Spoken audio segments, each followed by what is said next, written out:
الرحمن الرحيم الله لا إله إلا هو الحي القيوم لا تأخذه سنة ولا نوم له ما في السماوات وما في الأرض من ذا الذي يشفع عنده إلا بإذنه يعلم ما بين أيديهم وما خلفهم ولا يحيطون لا يؤوده حفظهما وهو العلي العظيم لا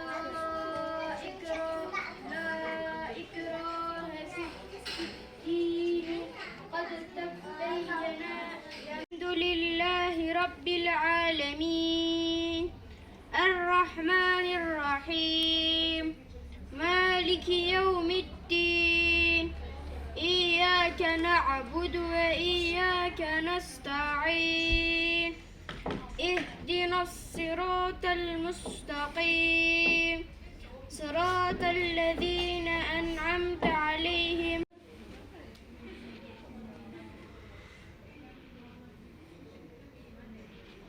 الله أكبر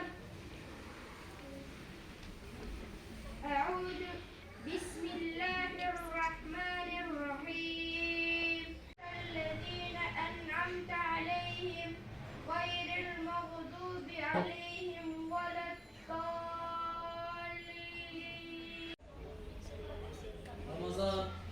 سبحان الله والحمد لله ولا إله إلا الله الله أكبر ولا حول ولا قوة إلا بالله العلي العظيم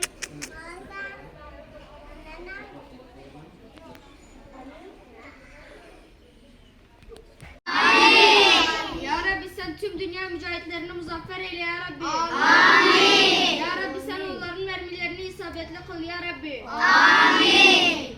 Ya Rabbi sen başta Amerika olmak üzere tüm dünya zalimlerinin belasını ver ya Rabbi. Amin. Amin. Ya Rabbi sen Yahudilere Filistinlilere çektirdiklerinin en az 1000 katını onlara çektir ya Rabbi. Amin.